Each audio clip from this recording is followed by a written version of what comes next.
wabarakatuh. Perkenalkan, nama saya Kayla Fitriasi dari kelas 10 pemasaran 1, nomor absen 18. Di sini saya akan menceritakan tentang sejarah Wali Songo. Penyebaran Islam merupakan salah satu tahapan yang sangat penting dalam sejarah peradaban Indonesia. Sumber sejarah dari dinasti Tang pada tahun 674 Masehi memberikan petunjuk bahwa memang pada masa-masa awal perkembangan Islam, saudagar-saudagar Muslim dari Arab Saudi memasuki wilayah Nusantara. Pertama, dakwah Islam periode pra-Wali Songo.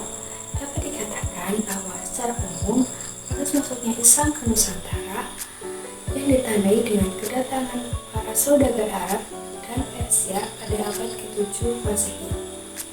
Yang pertama, keluarga Lor, yaitu keluarga yang datang ke Nusantara pada zaman Raja Nasruddin bin Perth yang memegang pemerintah di wilayah Lor Persia pada tahun 300 Hijriah atau 912 Masehi. Keluarga Jawani adalah keluarga yang datang pada zaman Jawani yang memerintah Iran pada kurun waktu tahun 300 Hijriah atau 913 Masehi. Keluarga Sita yaitu keluarga yang datang ke Nusantara pada masa pemerintahan Ruknullah bin Hasan bin Kubai At-Taimi pada kurun waktu 357 Hijriah atau 969 Masehi. Keluarga Rumai adalah keluarga yang datang dari Pulau Sabangkara yang menetap di utara dan timur Sumatera. Yang kedua, sejarah dakwah Islam masa Wali Songo. Wali Songo berasal dari kata wali dan songo.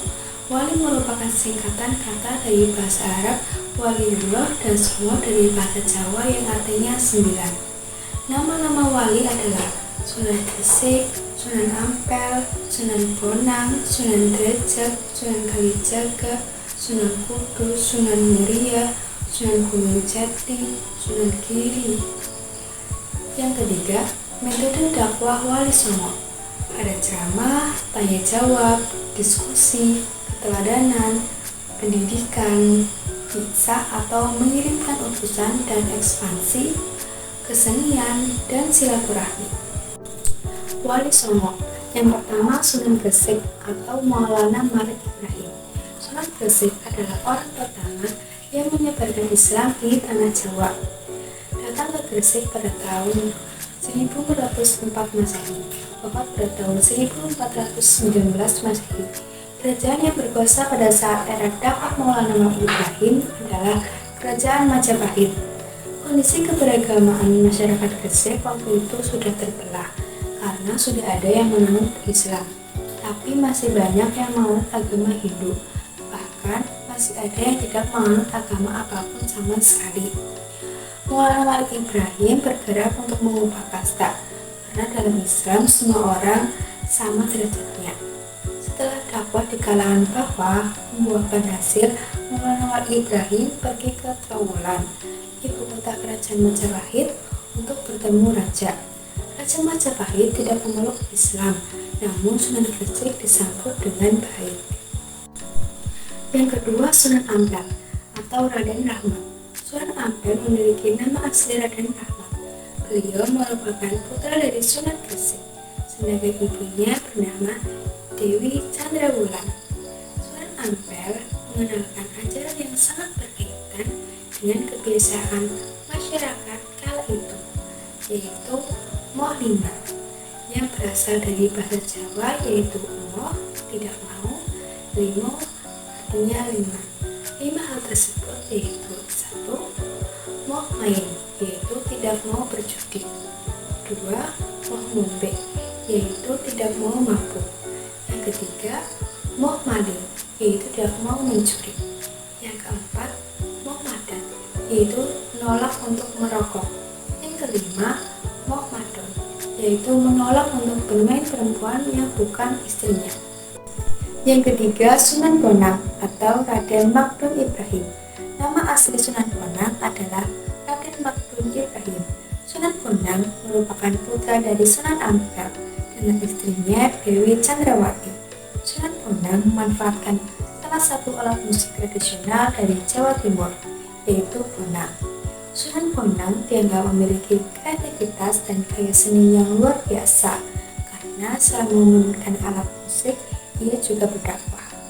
Yang keempat, Sunan Derajat atau Raden Qasim atau Syarifuddin. Sunan Derajat adalah salah satu putra dari Sunan Ampel dan merupakan saudara dari Sunan Bonang.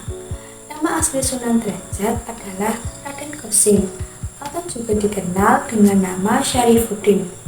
Dalam menyampaikan ajaran, ia menempuh 4 cara. Yang kelima, Sunan Kudus atau Sayyid Ja'far Shadiq Asmatkan.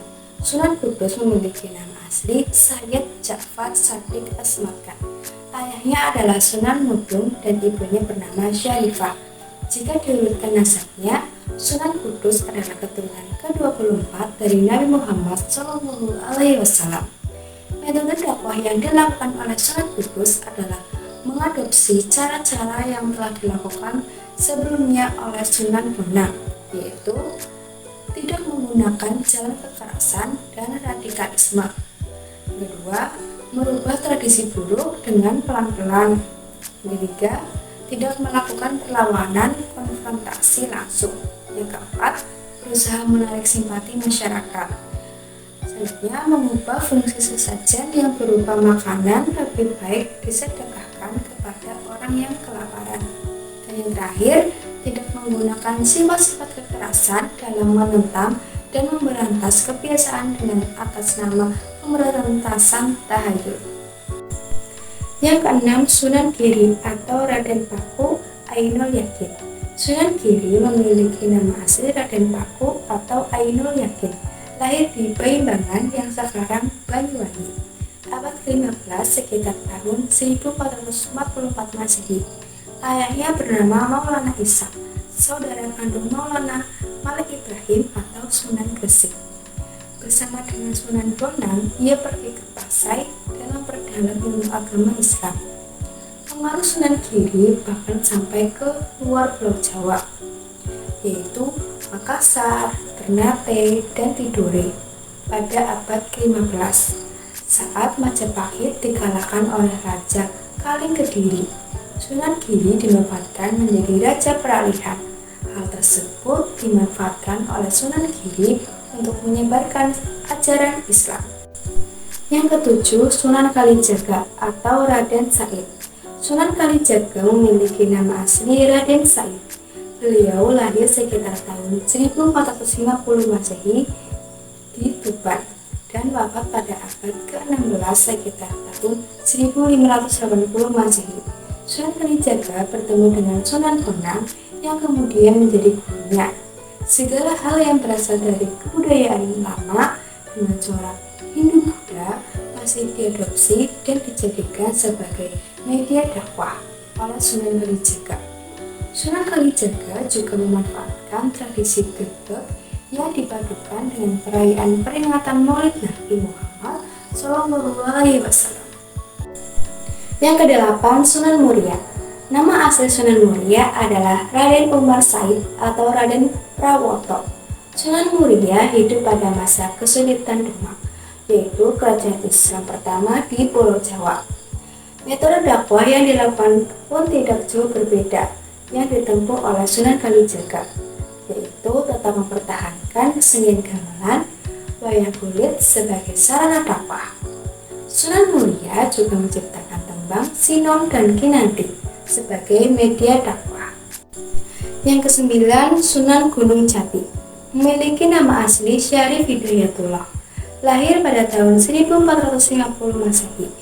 Metode dakwah yang digunakan Sunan Gunung Jati adalah metode Mau'idah Hasanah atau nasihat-nasihat yang baik, metode Al-Hikmah atau menggunakan cara-cara yang bijaksana, metode Tadasu atau berjenjang, tingkatan belajar seorang murid atau pesantren, metode Ta'awun yaitu saling tolong-menolong, berbagai ketugasan dalam menyebarkan agama Islam di kalangan para wali, metode Musyawarah untuk membicarakan berbagai hal yang berkaitan dengan tugas dan perjuangan dakwah para wali. Dan yang terakhir, pembentukan kader dai. cinta